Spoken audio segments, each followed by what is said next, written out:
Faith-based fiction, the story of Wayne and Jean Vozzolo. Wayne and Jean meet at Camp Yoka, a Christian summer camp.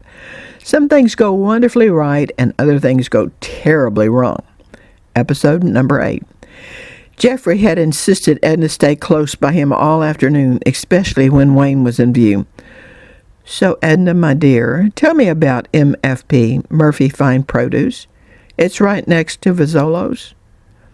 Jeffrey asked, with his arm wrapped around Edna as they walked down to the fire pit for evening vespers. Yes, and not to be bragging, but we're a lot bigger, too. We have bigger tractors, more buildings, more acreage, and more workers. Why? Edna asked. Oh, just curious. I've been working at Vozzolo's for a little while. They're training me to be a manager when Wayne's folks retire. That's what I was doing back in the Texas Valley. Mr. Vozzolo even gave me a very generous raise this morning.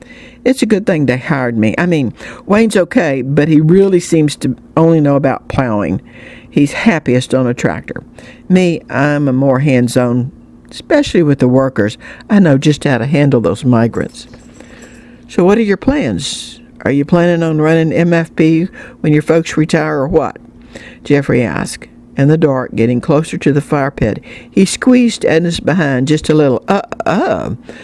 Edna was somewhat startled, but said nothing about Jeffrey's roaming hen. Well, I intend to own it, but with managers. Mom and I are not very much the hands on top. We too prefer shopping in the city. My dad has certainly tried to show me the ropes, and I know some, and actually my name is on everything. I had some older brothers, but they died in the Korean War, so I'm the sole heir.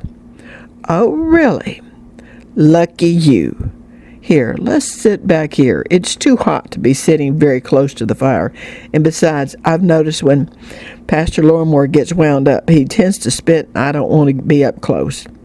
Willingly, Edna sat down next to Jeffrey on the bench furthest away from the fire.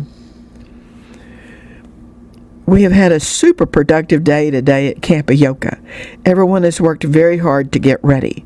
Tonight we will continue to get spiritually ready. In the morning we will have God and me time right before breakfast and morning vespers right after breakfast. Our campers will be showing up about 9 in the morning. Be sure to get a good night's rest tonight and be raring to go at daybreak. It'll be non-stop till you fall into your bunk after evening vespers, Pastor Lorimore continued. Wayne came up carrying his Bible stuffed with brown pay envelopes and the unopened envelope from Texas. Sorry, I couldn't remember for sure which tent was mine, he said, sitting down at the empty spot next to Jean. Jeffrey elbowed Edna and whispered, See, I told you, he snickered. No harm, just in time, Pastor Lorimore continued.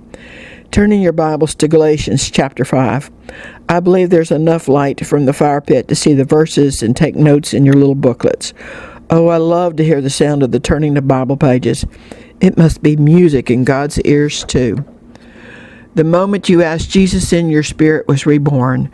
Your soul is daily being renewed if you put in the effort, and your body will ultimately be redeemed. However, there is an incredible warning of being entangled in sin again and being hindered, usually by somebody's influence or maybe even yourself. Let me explain. There is a deceiver who comes only to kill, steal, and destroy. And he wants to destroy everything good that Jesus gave you when you got saved. He wants to steal your joy and your peace. And the deceiver wants to use you to destroy others. For the longest, I had a problem with people who were just ordinary sinners who mess up, sometimes big time, who are weak, not perfect, and full of sin, versus someone who truly has a wicked and evil heart. We don't have to go far back in history to see some examples. Mao Zedong started reigning not too long ago in China.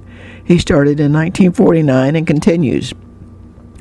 Everybody knows about Adolf Hitler in Germany from 1933 to 1945, and Joseph Stalin and Vladimir Lenin. If we dig a little deeper, we'll find Queen Mary I, a.k.a. Bloody Mary, Timur, Genghis Khan, and even Attila the Hun. You might be thinking, but those are world-renowned leaders. You have to be a leader to be that wicked. I disagree. You don't even have to be a big shot or a little shot to have a wicked and evil heart. All you have to do is be a wolf dressed up like a sheep.